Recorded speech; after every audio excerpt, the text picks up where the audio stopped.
Buenas noches. Hoy, ¿dónde me siento? Acá. Es que está todavía a la disposición del esquema previo. Nos acompaña la compañera. Por favor. Gracias. Muy buenas noches. ¿Qué tal? ¿Cómo estamos, Bianca? Hoy son es lunes 4 de mayo, son las 19:01 horas. Estamos en la Ciudad de México, en el Palacio Nacional, y vamos a iniciar la conferencia de prensa diaria sobre la situación de la pandemia de COVID, la enfermedad causada por el nuevo coronavirus SARS-CoV-2. Hoy vamos a tener dos elementos principales. El primero es el informe técnico diario que presentará el doctor José Luis Alomía, director general de epidemiología. Y el segundo, que nos da mucho gusto recibirla aquí, nos lo presentará Leila Acosta Miranda, quien es técnica en atención y orientación al derechohabiente del Instituto Mexicano del Seguro Social. Leila Acosta ha colaborado en distintas unidades médicas del instituto, y su buen desempeño hizo que colaborara también en la apertura del Centro de Canje de Medicamentos, y posteriormente participó en la primera clínica de mama que se estableció en el país en el Instituto Mexicano del Seguro Social. Y hoy nos va a comentar precisamente de esta inquietud que ha habido en los últimos pocos días sobre el esquema de comunicación con las y los pacientes y las familias, que es un aspecto muy importante. Esta misma mañana lo preguntaban, y con justa razón, sobre qué protocolos existen. Pues hoy Leila Acosta nos va a explicar esto. Muy bienvenida, Leila. Muchas gracias, buenas tardes. Gracias. Y posteriormente pasamos a preguntas y respuestas, y todo lo que ustedes quieran preguntar será muy bienvenido. Doctor Alomía, por favor. Claro que sí, con mucho gusto, señor secretario. Muy buenas noches con todas y con todos. Vamos a presentar en la parte del panorama, recordando siempre que nos encontramos el día de hoy en el día 43 de la Jornada Nacional de Sana Distancia. Nos queda todavía prácticamente todo lo que resta del mes de mayo para la gran cantidad de municipios en el país de tener este resguardo de la Jornada Nacional de Sana Distancia. Y nos encontramos pues esta noche en la conferencia vespertina número 66. Ya son 66 las conferencias que hemos podido con mucho gusto compartir, muchas de ellas con todos ustedes. Vamos a la primera diapositiva del panorama internacional, en donde vemos cómo sigue siendo solo una tercera parte de los casos activos de toda la pandemia en el mundo. 33% son los casos confirmados en los últimos 14 días, y podemos ver cómo la región de las Américas concentra más de la mitad, pues prácticamente pasando la mitad, 50.7% del total de todos los casos que se han confirmado en todo el mundo en los últimos 14 días. Por lo tanto, la pandemia se encuentra ahora activa y concentrada en la región de las Américas, y vemos también cómo día con día continúa disminuyendo los casos activos en la región de Europa. 7.0% la tasa de letalidad global, la cual también se fue incrementando en las últimas semanas, de lo que veníamos dando seguimiento desde que inició la pandemia. En la siguiente diapositiva actualizamos las cifras para el día de hoy en relación a la estadística en el país. 24.905 son los casos confirmados acumulados, es decir, desde que se confirmó el primer caso, siendo una tercera parte de ellos, 6.696, los casos activos, es decir, aquellos que iniciaron síntomas en los últimos 14 días y que por lo tanto representan lógicamente la epidemia activa en México. 13.143 casos que todavía mantienen la clasificación de sospechoso. Algunos de ellos serán descartados de seguro por la prueba de laboratorio, pero un buen porcentaje de ellos también será confirmado, dado que, como ya veíamos la semana pasada, el porcentaje de positividad se encontraba ya alrededor del 50%. Son 2.271 defunciones las que lamentablemente también han ocurrido a causa de las complicaciones que genera COVID-19. 61.993 las personas que han dado negativo a la prueba de SARS-CoV-2, y el día de hoy pues estamos superando más de 100.000 las personas que han sido estudiadas, que en su momento han sido clasificadas como casos sospechosos y que en un punto de su investigación pues han sido lógicamente catalogadas en los grupos previos o en los números previos que acabamos de mencionar. En la siguiente diapositiva, por favor, podemos ver la distribución de esa carga acumulada, de esos 24.905 casos en el país, y vemos cómo pues prácticamente el país está pintado de rojo intenso cuando vemos cómo se han acumulado estos casos desde que inició la epidemia en México el mes de febrero. Pues lógicamente esto se ha ido dispersando y ahora son más las entidades federativas que empiezan a tener al menos 500 o más casos, y por eso vemos el mapa de este color, y vemos cómo los estados que en su momento tenían en las últimas semanas la transmisión más activa continúan también con esta tendencia, dado que Baja California, Sinaloa, Estado de México, Ciudad de México, en su momento Tabasco, todos ellos están con grandes cargas de actividad. En la siguiente diapositiva vemos esta misma carga de enfermedad acumulada, pero ahora distribuida en orden descendente, y siempre lo hemos comentado, las poblaciones que en su momento, los estados que concentran la mayor población en el país, es decir, al haber mayor densidad poblacional, explica también por qué en su momento puedan tener un incremento más importante en la carga de enfermedad, es decir, en la cantidad de casos confirmados. Ahorita veremos el mapa por tasa de incidencia para ver un poco cómo esta distribución va a ser más comparativa. En la siguiente diapositiva veremos precisamente el mapa de la epidemia activa en México. Estamos hablando de esos 6.696 casos confirmados que iniciaron con síntomas en los últimos 14 días. Veíamos en semanas previas el mapa un poco más claro, con más verdes. Ahora ya empezamos a ver, si no rojos intensos como lo veíamos en el anterior, pero vemos cómo ya más entidades federativas se empiezan a pintar de color naranja, lo que quiere decir que ya han superado la barrera de los 100 casos, cada uno de ellos. Entonces, y es la epidemia activa, son los que están en los últimos 14 días. Estamos precisamente ahora en fase 3, en esa subida de la curva epidémica, que además, como se ha expuesto en muchas ocasiones, no sucede al mismo momento en todas las entidades federativas, sino que depende de cuándo iniciaron cada una de las entidades con su transmisión, cómo en su momento se aplicaron las medidas, las intervenciones de sana distancia, y esto lógicamente genera también una diferencia en el tiempo de presentación de cada una. Por eso algunas están ya con brotes importantes o inclusive llegando al acme, al pico de la curva epidémica, mientras que otras van todavía iniciando el ascenso correspondiente. Las entidades que vemos en verde, muy probablemente en unas semanas más también estarán presentando este comportamiento. En la siguiente diapositiva veremos la misma distribución en orden descendente para que ustedes puedan tener los datos totales y el orden cómo se dan de carga de enfermedad. Ahora sí, en la siguiente diapositiva vemos la tasa de incidencia acumulada por cada 100,000 habitantes, 5.23 para todo el territorio nacional, pero esta se distribuye dependiendo de cada entidad federativa y dependiendo de la cantidad de personas que residan en cada una de estas entidades federativas. Seguimos viendo siempre los colores más intensos o los verdes más oscuros en este caso, en entidades federativas que están en la península, en el centro del país, y las que se encuentran en el noroeste específicamente del territorio. Sin embargo, veremos cómo también ya otros estados empiezan a tener una coloración un poco más oscura, y serán las que posiblemente en las siguientes semanas pudieran estar llegando a los niveles de estas otras entidades que también en su momento, en unas semanas más, pudieran estar ya iniciando o ya encontrándose en la parte descendente de la curva epidémica para su entidad correspondiente.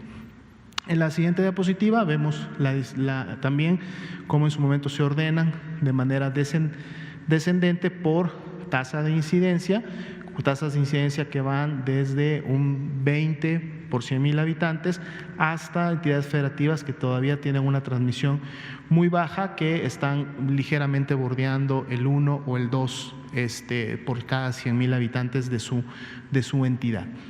En la siguiente diapositiva vamos a ver ahora sí la distribución por fecha de ocurrencia, por fecha en la que ocurrió la defunción, de cómo se han estado presentando. Podemos ver una clara tendencia ascendente, al menos hasta el 24, 25 de abril. Esta tendencia se ha mantenido. En la semana pasada veíamos que esta tendencia se presentaba hasta el 15, 16 de abril, pero ahora que los casos se siguen acumulando, las defunciones siguen sucediendo, pues vemos que esta tendencia continúa todavía siendo ascendente, más allá de que se van registrando en la medida de que en su momento van ocurriendo cada una de estas defunciones. Siempre resaltamos el color naranja claro que está sobre las barras azules, porque esas fracciones significan personas que lamentablemente han fallecido, pero que todavía no tienen un resultado confirmatorio a SARS-CoV-2, pero que en su momento de darse este resultado, entonces la cantidad total de defunciones, es decir, la barra apilada, pues podría seguir marcando en su momento estas tendencias que estamos comentando. En la siguiente diapositiva tenemos la misma distribución, solamente que esta distribución ahora va por entidad federativa, y entonces también podemos ver en qué entidades federativas hay defunciones sospechosas que podrían incrementar, por lo tanto, la estadística de cada una de ellas. En la siguiente diapositiva podemos ver la curva epidémica. Igual la presentamos siempre con casos confirmados y con casos sospechosos. Los sospechosos siguen siendo el naranja claro, los confirmados son ahora el color guinda o rojo oscuro, y los apilamos, es decir, están para cada una de las fechas de inicio de síntomas, están tanto los confirmados como los sospechosos, para que podamos notar también cómo cuando en su momento los sospechosos continúen confirmándose, cómo esa tendencia continúa también siendo ascendente, y esto en un momento representa precisamente esa porción de la curva epidémica que en este caso a nivel nacional continúa en ascenso. Estamos precisamente en la fase 3, en ascenso de esta curva epidémica, que para este momento es la sumatoria de todos los casos confirmados y sospechosos que se está dando en esas 5 o 6 entidades federativas que en este momento están llegando a sus picos epidémicos como tal. En la siguiente diapositiva veremos la carga acumulada de casos confirmados. Ahí están los 24.905 casos confirmados. Fueron 1.434 casos los que se confirmaron del día de ayer para hoy, lo cual representó un incremento del 6.1%, y en la parte inferior, en lo que son las barras de color naranja, podemos un poco notar la tendencia de cómo se ha estado comportando día con día la cantidad de casos confirmados. Enseguida pasamos ahora a revisar lo que es la ocupación y la disponibilidad hospitalaria, que es un dato y es una herramienta importante ahora en fase 3, porque si recuerdan en fase 3, al incrementarse precisamente la cantidad de casos confirmados, se incrementa a su vez la cantidad de casos que requieren hospitalización, es decir, que presentan una evolución que puede ser tórpida, que puede ser a la gravedad, y por lo tanto necesitan una cama de hospital, y muchos de ellos necesitarán también una cama especializada en una unidad de terapia intensiva o de cuidados intensivos. Por lo tanto, es importante en fase 3 poder mantener un seguimiento muy puntual de cómo se está comportando esta ocupación o esta disponibilidad, porque el poder siempre tener una cama disponible para que una persona la pueda usar y pueda recibir la atención correspondiente, pues repercutirá definitivamente en una mejor intervención hospitalaria que permita salvar cada vez más vidas.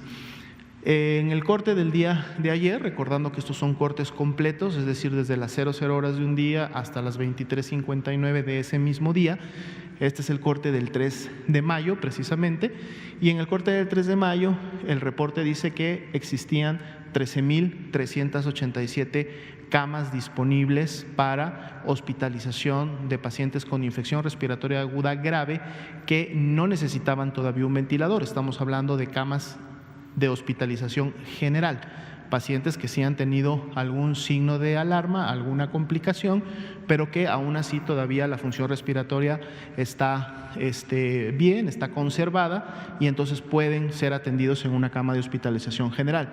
Y de este mismo grupo, 6.222 camas se encontraban ya ocupadas o siendo utilizadas para una de estas personas. La proporción es del 31%. Si recuerdan, cuando iniciamos con este reporte, iniciamos con una ocupación del 20%, ahorita estamos ya en una ocupación del 31%, y esto lógicamente también representa un incremento y cómo la epidemia está evolucionando en México. Son 674 los hospitales que notifican a la red IRAG, y mantenemos una tasa de notificación, porcentaje de notificación del 95%. Este porcentaje se ha mantenido ya durante varios días, lo que quiere decir que la gran mayoría de las unidades han estado reportando a este sistema.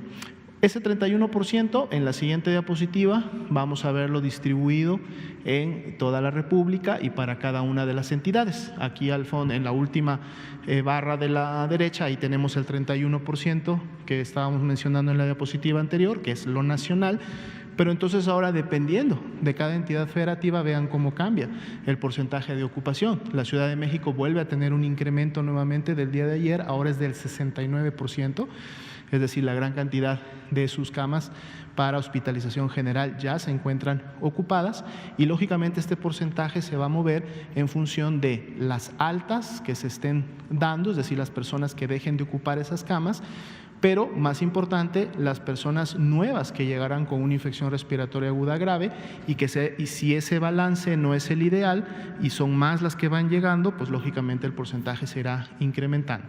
También Baja California, el Estado de México, Sinaloa y Quintana Roo, prácticamente cerca o por encima de un 40% de esta ocupación. Vemos al final estados que todavía no tienen un porcentaje importante de ocupación, y que eso es completamente congruente y comparable con el momento de su epidemia que están en este momento teniendo. En la siguiente diapositiva ahora veremos la distribución de la disponibilidad y ocupación, pero ahora sí de las camas con ventilador, es decir, aquellas que están especializadas para atender pacientes con falla respiratoria y que se consideran los más críticos en esta epidemia.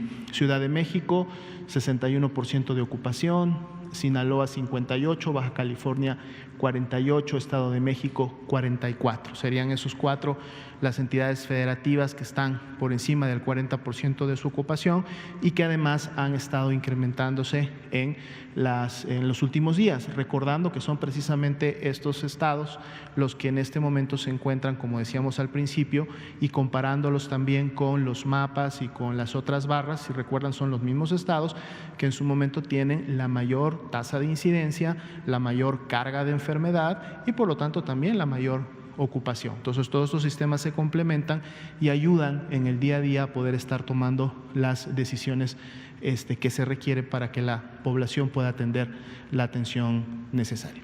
Esa sería la actualización, subsecretario, del día de hoy. Muchas gracias, doctora Lumía. Vamos a continuación, y antes de darle la palabra a nuestra apreciada colega Leila Acosta, vamos a transmitir un pequeño video también preparado por el Instituto Mexicano del Seguro Social, en donde la maestra Ivonne Núñez González, coordinadora de programas de trabajo social en la Coordinación de Atención Integral del segundo nivel de atención, nos comentará precisamente sobre las distintas intervenciones que hay de cercanía y comunicación con las y los derechohabientes. El Instituto Mexicano del Seguro Social está consciente de la necesidad que tienen los familiares para contar con el estado de salud de su paciente que ingresa al hospital por COVID-19. Vamos a contar con una área temporal de informes a familiares. No van a poder ingresar, van a estar fuera del hospital, y estas áreas son temporales, ¿sí?, para la atención exclusivamente para el familiar. Se les va a proporcionar el estado de salud del paciente, y nuestras compañeras técnicas de orientación y atención al derechohabiente les podrá dar la información en horarios diurnos del estado de salud de su paciente. Está ya en disposición en cada uno de los hospitales. Tengamos la seguridad que nos van a estar llegando en los turnos diurnos el estado de salud de su paciente puntualmente, y quedémonos tranquilos. Vamos a estar bien porque vamos a estar en compañía del equipo de salud y el equipo profesional que nos van a estar dirigiendo en qué momento nuestro paciente va a continuar o se va de alta a su domicilio.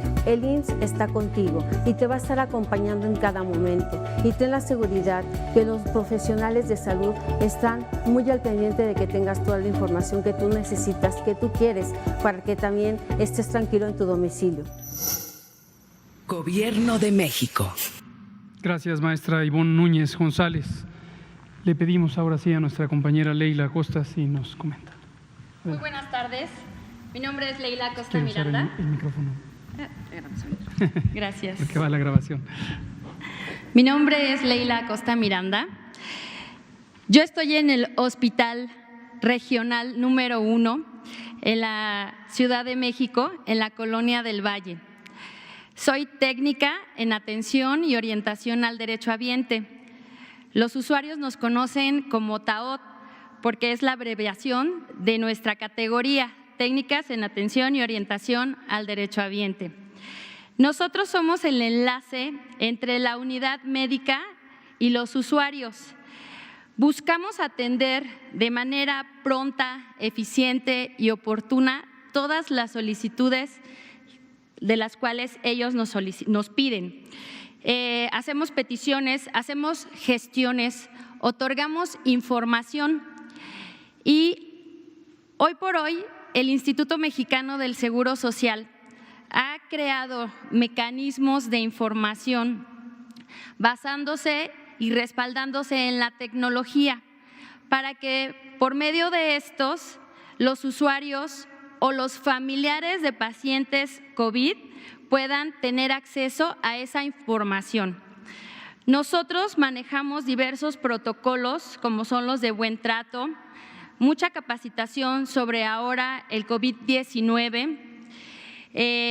También tratamos de capacitar a otras personas, a familiares, a pacientes sobre el correcto lavado de manos, sobre la sana distancia y sobre el efectuar todos los protocolos para salvaguardar su integridad y su salud.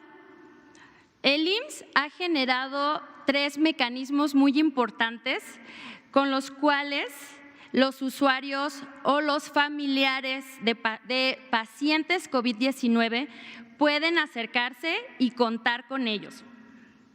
Se generó un número, el cual es 800-623-2323 con la opción número 1.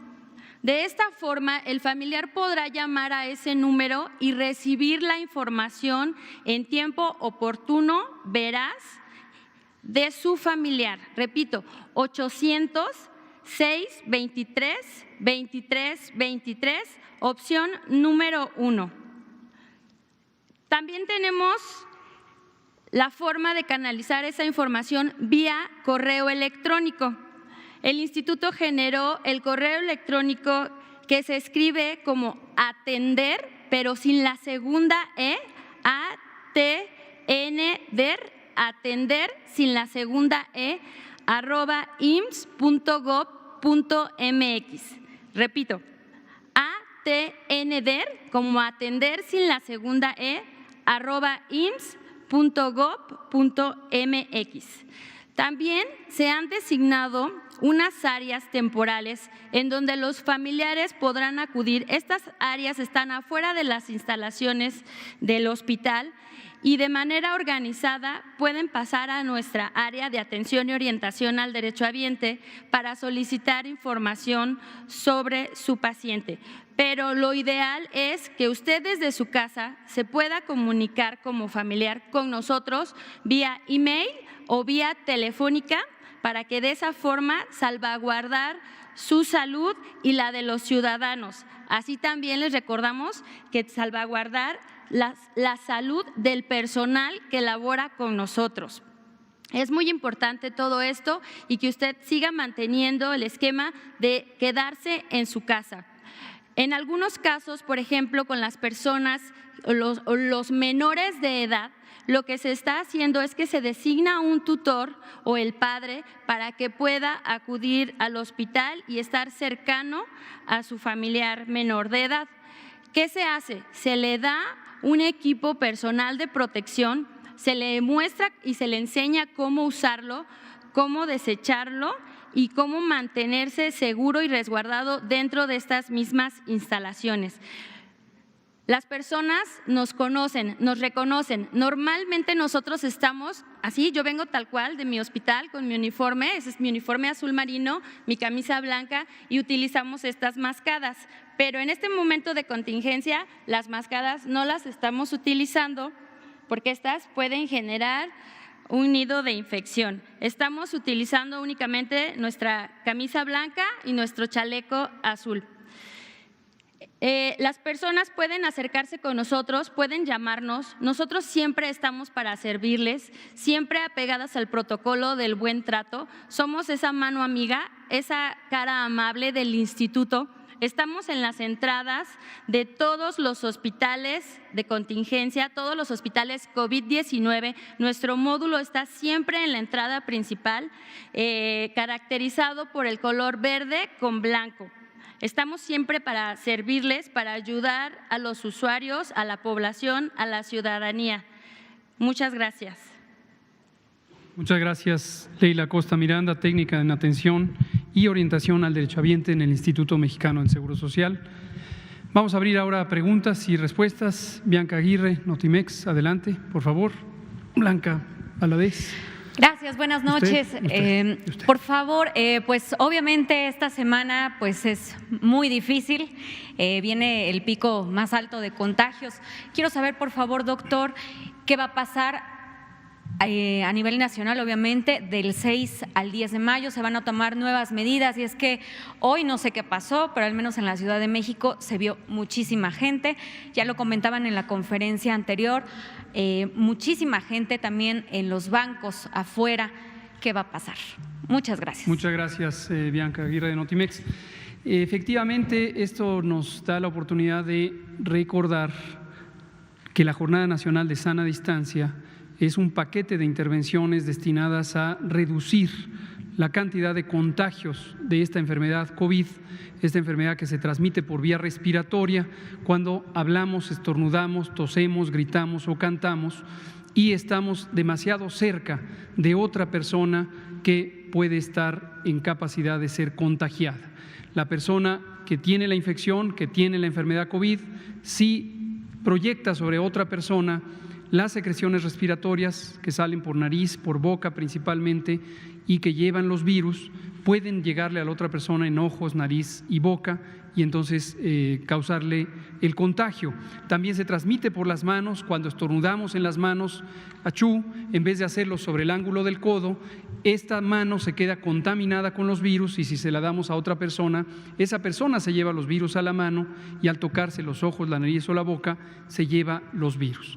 Por esa razón, esta Jornada Nacional de Sana Distancia tiene 3 intervenciones, empezó el 23 de marzo y consisten en suspender temporalmente todas las actividades laborales, es decir, todos los trabajos en los sectores público, social y privado que no sean esenciales. Y se ha dispuesto una lista específica de cuáles son esenciales y la gran mayoría no lo son. Lo segundo es la suspensión temporal del ciclo escolar o de las escuelas en todos los niveles educativos, en todo el territorio nacional, y esto también es parte del distanciamiento social o sana distancia. Y lo tercero es no salir a la calle, y esto lo hemos resumido una y otra vez con esta frase: quédate en casa, quédate en casa. Es una recomendación general para todas las personas que vivimos en México. Quédate en casa, solamente que tengas que realizar algo que es indispensable, que no se puede aplazar, cómo conseguir alimentos, cómo asistir a otra persona en necesidad, entonces sal de casa, pero no lo hagas para una actividad que no tiene una urgencia de realizarse. Hemos estado monitoreando la movilidad en el espacio público. ¿Qué quiere decir movilidad en el espacio público?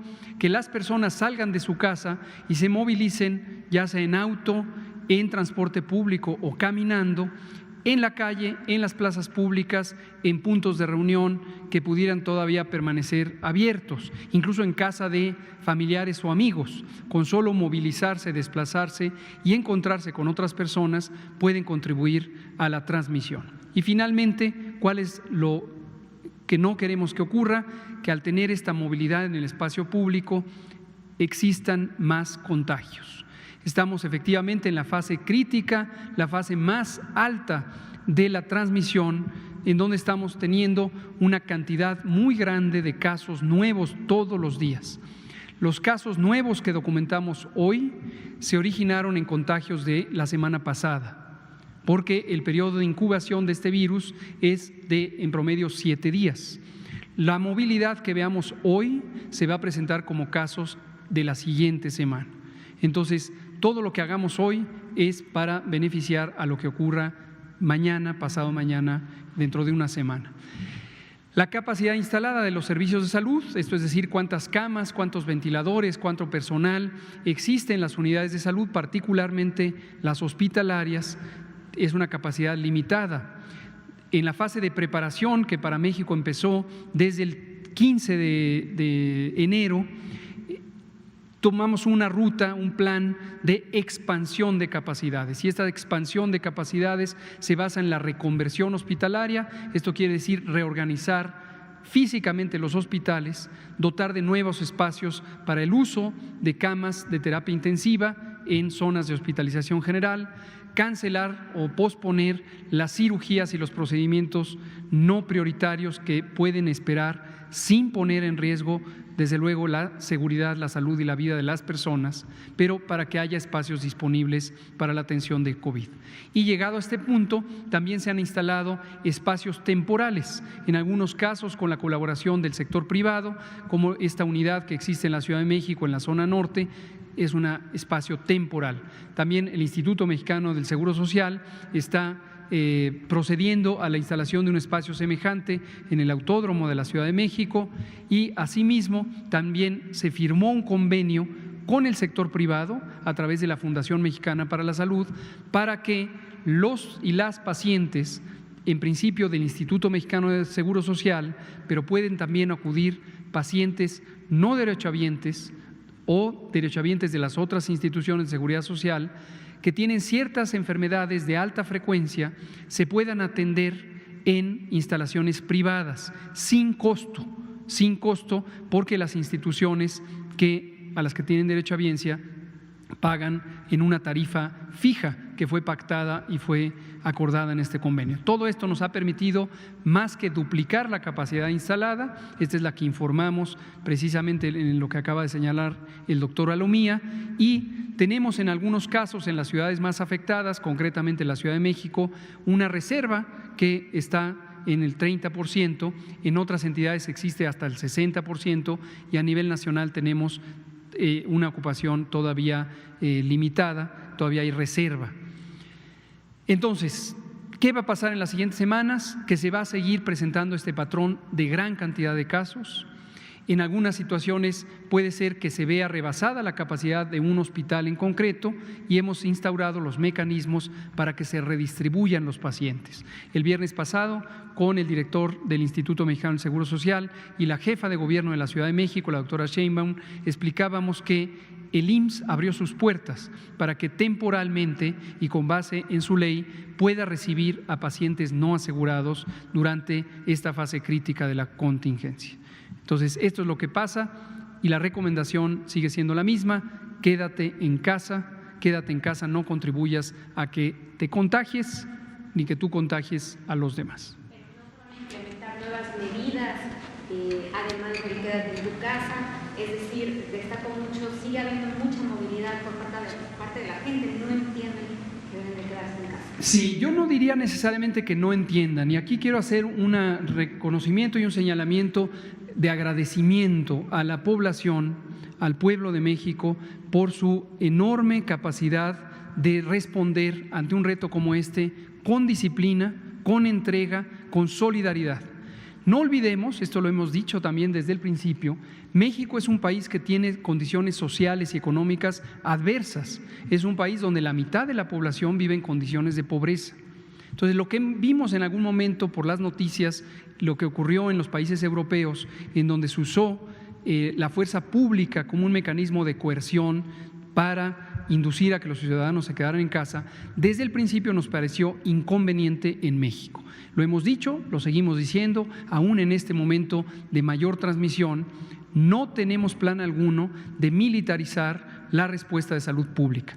No se va a implantar toques de queda, estados de excepción, ni se va a usar la fuerza pública como mecanismo de coerción.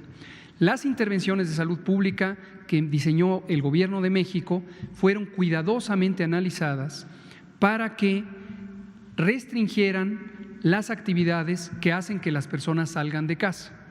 Una persona en general puede salir por muchas razones de la casa, pero hay 3 que son las principales: trabajo, escuela o recreación. Entonces, al prohibir o restringir o suspender por un acto de ley temporalmente estas actividades, logramos una enorme desmovilización fuera del espacio público. Hemos tenido en promedio cerca del 68% a nivel nacional, con variación en los distintos estados, pero con una reducción bastante significativa. De la movilidad que queda, lo ideal es que no ocurra y volvemos a hacer el llamado a la población para que visualicen que en la medida en que no salgan, estarán más protegidas y protegidos. Y es de especial interés que las personas adultas mayores de 60 años, las embarazadas y las personas que padecen enfermedades crónicas, tales como diabetes, hipertensión, obesidad, tabaquismo, enfermedad pulmonar o cardíaca crónicas, cáncer, viven con VIH o tienen cualquier causa de inmunosupresión, son las que están en mayor peligro, mayor riesgo de complicarse si presentan esta enfermedad conocida como COVID. Pero además volvemos a hacer el llamado, y de aquí lo vamos a estar haciendo todos los días, de que esta enfermedad puede causar una gran sorpresa por la rapidez en la que evoluciona.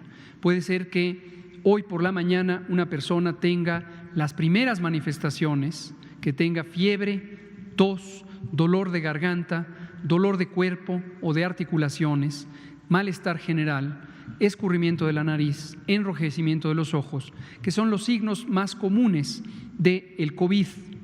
Y COVID empieza en una forma leve, que es con estas manifestaciones, pero ninguna otra alteración. Y puede ser que en pocas horas algunas personas empiecen a tener dificultad para respirar o sencillamente se sientan cada vez más fatigadas o se aprecie que están pálidas o de una coloración oscura, al contrario de la piel, porque no están teniendo una oxigenación suficiente. ¿Cuál puede ser la razón? Que hay un daño pulmonar agudo en ambos pulmones, se ha extendido la infección y ha causado un daño por inflamación en los pulmones. Y esto impide que los pulmones cumplan su función principal, que es oxigenar la sangre, y esto hace que no puedan respirar. Esto, cuando ocurre y se mantiene por algunas horas, causa un fenómeno que médicamente se llama fatiga respiratoria. Fatiga respiratoria es que la persona, sin percatarse, estuvo respirando con mayor intensidad y con mayor frecuencia, a una mayor velocidad, hasta que llega un punto que su organismo no lo soporta y entonces necesita de manera urgente apoyo ventilatorio con una máquina que se llama ventilador mecánico. Y esto no queremos que ocurra, por eso hacemos este señalamiento de que esta enfermedad puede sorprender a las personas, no hay que tomarla a la ligera, es una enfermedad que puede ser grave, muy grave o incluso letal. Muchas gracias, Bianca, por su pregunta. Blanca Valadez, usted y por acá con la compañera. Buenas tardes, subsecretario. Buenas tardes a todos. Ayer comentaba que entre el 13 y 15 de mayo podría darse una tasa aproximada de 1,800 intubados y en un escenario más severo serían 2,800 intubados. Saber si contamos con estos ventiladores mecánicos para atender este modelo que usted está advirtiendo que puede haber de personas, o por esta movilidad que estamos viendo por razones diversas, se puede todavía disparar. También preguntarle, en una entrevista que usted dio en un periódico extranjero, comentaba que podría haber hasta 8,000 decesos en esta pandemia. No sé si es exacto, saber si nos puede decir exactamente si sería esa cantidad. Y nada más por último, ayer hablaba del número de positividad de las personas, es decir, estamos en el 5.4%, es decir, de 10 personas, 5 estarían contagiadas con COVID, ¿o cuál sería la positividad? Gracias. Con mucho gusto, muchas gracias, Blanca, por estas preguntas. Sobre la última, este 5.4 es por 100,000 habitantes, o sea, de cada 100,000, 5.4 tienen COVID en este momento. Y esta cifra ha ido cambiando precisamente conforme aumenta el número diario de casos, lo que de manera simple le llamamos el aumento de la curva o el ascenso de la curva. Vemos que ha ido creciendo y en este momento, al corte de ayer, o de hoy en la tarde más bien, tenemos 5.4 personas por cada 100,000 que habitan en México tienen COVID en los últimos 14 días. Sobre la estimación de mortalidad, sí, sigue siendo la que hemos proyectado. Ahorita, como pudieron ver, tenemos 2.271 personas que han perdido la vida por COVID y estamos justo en el punto, cerca del punto medio de la curva epidémica. En el descenso de la curva podemos tener las otras más o menos 2,000 o 3,000 y con ello ya tendríamos casi 6,000 o un poquito 5,271, si lo ponemos nada más así, simplemente agregar 3,000 más. La proyección consideró una oleada epidémica más extensa en distintas ciudades. Y en la última semana hemos compartido esta noticia positiva de que no solo por observación directa, como lo hemos venido documentando todos los días, sino también por las proyecciones matemáticas, se aprecia que algunas ciudades ya están en la parte de declive. Cancún, por ejemplo, que hace unos días anunciamos que estaba en el punto medio, en este momento parece estar ya en una tendencia hacia abajo. Ahora, muy importante, esto no quiere decir que ya se pueden suspender las medidas de sana distancia. Si lo hiciéramos en este momento, tendríamos el grave peligro de que reemerja la epidemia, En la medida en que todavía existen personas infectadas, personas con enfermedad, estas pueden transmitir a otras personas, causar contagios y en un promedio de 7 días después manifestarse como una reemergencia local de la epidemia, ¿no? ¿Y su primera pregunta? Tenía que ver con los ventiladores. Ventiladores. Muchas gracias. Efectivamente, de las predicciones o proyecciones matemáticas, tenemos que en el punto medio de la epidemia, que se ha estimado que podría ocurrir el 6 para la ocurrencia de casos, el 6 de mayo, y 15 días después del punto máximo de personas hospitalizadas en terapia intensiva, hemos considerado que llegaríamos a tener 1,800 personas hospitalizadas en terapia intensiva. ¿Cuál es la explicación de esta diferencia de fechas? Que los casos ocurren hoy, tienen un periodo de enfermedad, luego pueden agravarse, se hospitalizan y ya hospitalizadas pueden durar en promedio 10 días en hospitalización. Por eso el punto máximo de contagios o de casos nuevos diarios está en promedio unos 12 o 13 días detrás del punto de máxima ocupación de las terapias intensivas. Ahora, esta es la predicción media, pero como usted bien señala, tenemos un intervalo donde tenemos una situación de una probabilidad de estimación del 90% que nos llevaría a considerar escenarios menos probables y un número mayor de casos, cerca de 2,800, o sea, 1,000 más. Nosotros hemos considerado desde el inicio los escenarios más retadores, más difíciles, y entonces se ha hecho esta reorganización de los hospitales y en el caso concreto de los ventiladores, distintas intervenciones, compra de nuevos equipos, tenemos tenido también reparación. Esto es impresionante. En México teníamos documentados, o más concretamente no estaban documentados, los documentamos, más de 1,800 ventiladores mecánicos que estaban en desuso en los distintos hospitales del país porque no se habían reparado. Y resultó que más del 67% de ellos eran reparables y había que cambiarles un foquito, una palanquita, un botón, un transistor, una pieza. Y entonces, con el apoyo de la Secretaría de Marina, que tiene una muy sólida unidad de ingeniería biomédica, y posteriormente con contratos a 2 empresas que son fabricantes de los ventiladores, los hemos puesto a reparación. En este momento no tengo el dato concreto de cuántos ya se lograron reparar, íbamos en más de 280. Mañana en el Pulso de la Salud vamos a informar, que es el corte semanal, de estos avances. Y un tercer elemento que ha sido muy importante es la reorganización del uso de los ventiladores con un esquema solidario entre instituciones.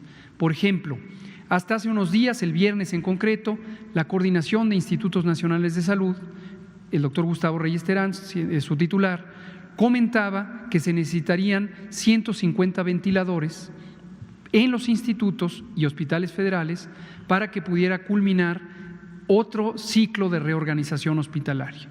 El maestro Zoe Robledo, titular del Instituto Mexicano del Seguro Social, en un acto solidario que le caracteriza, dijo: con mucho gusto el IMSS presta temporalmente estos ventiladores para que se haga la reorganización.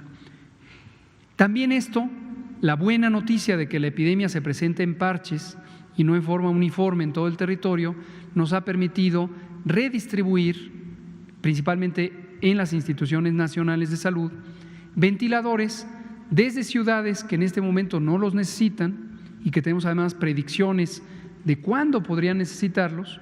Los hemos traído aquí, se usan aquí. Obviamente, en el momento en que esas ciudades pudieran necesitarlos, con antelación y que aquí ya bajara la transmisión, se van para allá. Es más o menos el esquema que hemos seguido. Sí, así es. Definitivamente hemos hecho este esfuerzo múltiple y aquí estoy muy agradecido con los colegas de todo el sector salud y también fuera del sector salud. Destaco en particular al canciller Marcelo Ebrard, que nos ha estado ayudando en la parte de la adquisición y que no se me olvide, también tuvimos un esquema de facilitación por parte del gobierno de Estados Unidos que precisamente fue preparado por la Cancillería y finalmente culminó en una o dos llamadas entre los presidentes de nuestro país y de Estados Unidos. ¿Manda usted? Se contempló 1,000, igual mañana les comento yo el dato o el maestro Juan Ferrer de cuál es el número exacto que en este momento ya han sido transferidos a México. Muchas gracias. Está usted, luego los dos compañeros, el compañero y si nos da tiempo la compañera. Buenas noches, Lisbeth Álvarez, del diario Basta, del Grupo Cantón. Mi pregunta es para la técnica Leila Costa. ¿Nos podría dar más información? Es decir, los números telefónicos, el que nos dio, las personas, ¿de qué hora pueden llamar? Estos lugares donde ustedes están físicamente también, ¿a qué horas ellos pueden acudir? Y del buen trato, ¿a qué nos estamos refiriendo? Lo digo porque pues, las personas están preocupadas por su familiar enfermo, constantemente quieren saber qué está pasando con él, ¿no? Entonces quizá sin querer a lo mejor reciben una mala contestación o no sé, también ustedes están cansados quizá de recibir tantas llamadas. Entonces no me gustaría que ahondara más en esta información. Muchas gracias. Con mucho gusto. Los horarios para las llamadas telefónicas son de 8 de la mañana a 8 de la noche, de lunes a viernes, y los fines de semana son de 8 de la mañana a 2 de la tarde. También por correo electrónico va a ser las 24 horas del día. Tenemos el personal que va a estar al tanto de dar esa información. Nos encontramos también de manera presencial en las unidades hospitalarias con horarios 24 horas completas, turno matutino, turno vespertino y jornadas acumuladas en los hospitales COVID-19. Entonces, hay personal las 24 horas del día para atender las peticiones de los usuarios. Nosotros es la forma que hemos venido trabajando siempre, no es a raíz de esta contingencia que se generan estos protocolos del buen trato. Nuestra área es reconocida precisamente por ser ese vínculo entre la parte operativa del hospital y el usuario o el derechohabiente. Mucha gente nos tiene identificados o identificadas porque nosotros tratamos de dar en la mayor parte posible, dar solución a las peticiones. Nos ubican perfectamente y ahora con la contingencia pues se han generado todos los mecanismos que hablábamos para poder ser certeros, veraces y oportunos con lo que se está solicitando. En el caso de los hospitales COVID, habemos personal las 24 horas y constantemente nuestro protocolo de buen trato trata de diferentes opciones dependiendo cómo acude la persona a nosotros. Hay muchas personas que acuden en un estado preocupado, violento, enojados o tranquilos. Entonces, dependiendo cómo acude la persona, es como nosotros activamos nuestros protocolos de atención para ayudarles y generar esa confianza, esa tranquilidad en todo lo respectivo a la información. Sí. Muchas gracias. Muchas gracias. Gracias. Usted, por favor. Usted. Con respecto al día de ayer, la Secretaría de Economía nos explicaba algunos planes de la estrategia para el regreso, que va a ser en distintas fases. ¿Nos podría detallar algo, en especial en 3 puntos? El tratamiento que la FDA ya aprobó para uso de emergencia, también respecto a las vacunas, si estamos involucrados en los proyectos como Lightspeed para acelerar el procedimiento de las vacunas, y cuál sería su postura con respecto al polémico tema de las pruebas. Con mucho gusto. Sobre vacunas, primero, no soy tan optimista de que tengamos una vacuna pronto. Efectivamente, hay algunas iniciativas en el mundo de investigación para el potencial desarrollo de vacunas, pero nunca se ha visto que una vacuna se logre tener en un periodo sumamente rápido, podríamos hablar de 4 o 5 años. Hoy se ha hablado que con los distintos mecanismos de facilitación que hay entre gobiernos, con la ayuda de, por ejemplo, la Organización Mundial de la Salud, se podría reducir este tiempo quizá a 2 años o 3. Entonces, difícilmente tendríamos la vacuna durante el tiempo relevante de este primer ciclo epidémico. Deseo que así ocurra, por supuesto, pero siendo realistas hay que considerar esto. Sobre la primera pregunta fue… Eso es. FDA son las siglas en inglés de la Agencia de Fármacos y Alimentos, o que es la agencia regulatoria, aquí para referencia de la ciudadanía mexicana, es lo equivalente a COFEPRIS en México. COFEPRIS es la Comisión Federal para la Protección contra Riesgos Sanitarios y es la agencia gubernamental que se encarga de regular precisamente la autorización de el uso de nuevos fármacos en un territorio. En el caso que se relata de la FDA es en Estados Unidos. La FDA, al igual que COFEPRIS, al igual que muchas agencias de regulación sanitaria del mundo, tienen un elemento específico, vamos a llamarle un protocolo, para considerar autorizaciones de emergencia de nuevos productos que pudieran ser prometedores para los tratamientos. Esto no quiere decir, y aquí hay una particularidad, que se aprueban para un uso generalizado fuera de la condición de emergencia. Se establecen los elementos técnicos y legales muy explícitos de que es solamente en los casos de emergencia. En este momento ha habido cerca de 6 o 7 medicamentos que se han considerado como candidatos a tratamiento. Se han mencionado aquí la hidroxicloroquina, la cloroquina, la acitromicina, que son productos ya antiguos que se usaban para otras cosas. Hay también un modulador de la inmunidad. Y también, posiblemente al que usted se está refiriendo, es un antiviral que se llama Remdesivir, y este antiviral recientemente, me parece que fue el viernes, la FDA consideró que podía autorizarlo, que no aprobarlo, hay una pequeña distinción en ello, para su uso durante la emergencia en una condición que se llama uso novedoso compasivo, podríamos llamarle. Ahora, ¿qué quiere decir esto? Que todavía la evidencia científica sobre su utilidad no es concluyente. Y eso, en un momento dado, es importante considerarlo porque no debemos pasar de la evidencia científica inicial al uso generalizado, porque falta mucho por entender si funciona, si es seguro y si en un momento dado ese funcionamiento aplicado a condiciones reales, que son por ejemplo la diversidad de las presentaciones clínicas de los pacientes, pudieran llevar a efectividad, es decir, una capacidad de beneficiar en condiciones reales. Esa es la situación que hay con estos productos. Y pruebas, básicamente podemos hacer una nueva sesión sobre pruebas. El estado del arte, la situación actual se resume de la siguiente manera: tenemos 2 grandes grupos de pruebas posibles para COVID. El primer grupo son pruebas que llamamos pruebas moleculares, que detectan por distintos mecanismos tecnológicos el material genético del virus, ácido ribonucleico, y con ello permiten identificar la presencia del virus en las secreciones, en los líquidos que se toman, por ejemplo, de la nariz y la garganta. Estas pruebas, su particularidad es que sirven para la fase aguda. La interpretación de esta prueba cuando resulta positiva en una persona en quien se sospecha COVID es que la persona muy probablemente tiene COVID en este momento. Punto y aparte, hay otro grupo de pruebas que se llaman pruebas serológicas, donde el espécimen útil no es las secreciones respiratorias, sino es una muestra de sangre.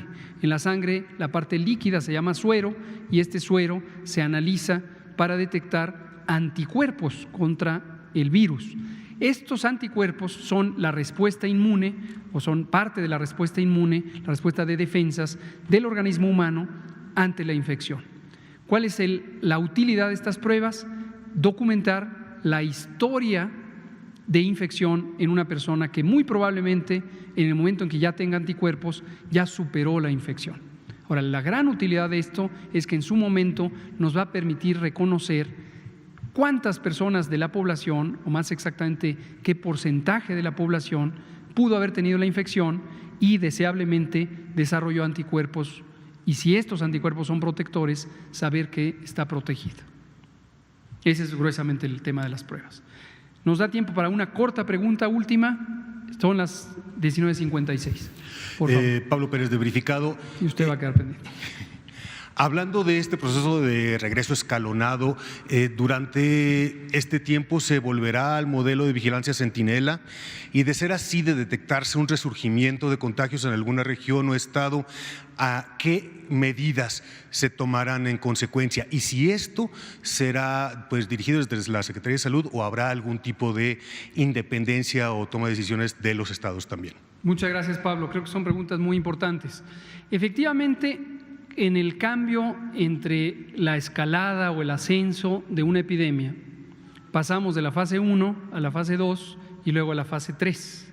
Y uno podría pensar que después viene la fase 2 y la fase 1, o el análogo. En cierta manera se comporta así en algunas características. Por ejemplo, cuando empieza a disminuir la velocidad de casos por día, puede volverse útil el reactivar un mecanismo de vigilancia eficiente como es la vigilancia centinela.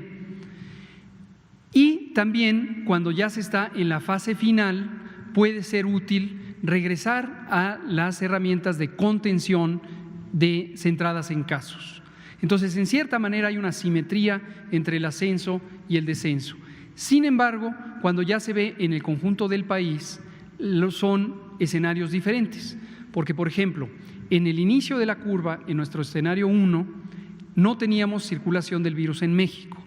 Mientras que ahorita que estemos en la salida, por ejemplo, en las 5 ciudades que ahorita están con transmisión activa, incluyendo la Ciudad de México, en su momento de salida vamos a tener varias otras ciudades con transmisión. Y eso puede cambiar la situación de la probabilidad de que haya reemergencia, ¿no? Entonces, hay particularidades que se tienen que tomar en cuenta, pero también hay similitudes en algunos aspectos. Es la Secretaría de Salud Federal la que es la autoridad sanitaria, junto con el Consejo de Salubridad General a nivel nacional, y en todo momento los gobiernos estatales también son autoridad sanitaria. Entonces, en realidad, las acciones que se determinan se hacen generalmente de común acuerdo y la Ley General de Salud marca muy claramente las atribuciones que corresponden a cada una de las autoridades sanitarias, las nacionales y las locales. Las medidas que se pueden implantar son precisamente en los territorios o zonas o ciudades o incluso segmentos de los territorios que pudieran estar empezando en la fase de ascenso, van a ser muy parecidas a las que se instauraron al inicio, pero aprecio mucho su pregunta porque una diferencia muy importante es que ya no vamos a tener, lo más probable, ojalá no necesitemos intervenciones generalizadas. Ojalá, porque básicamente si reemergiera la epidemia con la intensidad de su inicio, sí necesitaríamos intervenciones generalizadas. De no ser así, lo que podríamos hacer es focalizar, segmentar la movilidad entre comunidades que tienen alta transmisión y baja transmisión, y de hecho esto fue la instrucción que dio el Consejo de Salubridad General hace un par de semanas, y hemos estado trabajando con los grupos de asesoría técnica que coordina CONACYT, con un esquema muy interesante que utiliza información sobre la conectividad entre comunidades para tener esquemas de interrupción temporal de esa conectividad para evitar que haya transmisión de una zona de alta propagación hacia una zona de menor propagación. Muchas gracias, Pablo. Me parece que aquí acabamos, son las 20 horas en punto. Les agradezco su atención. Muchas gracias.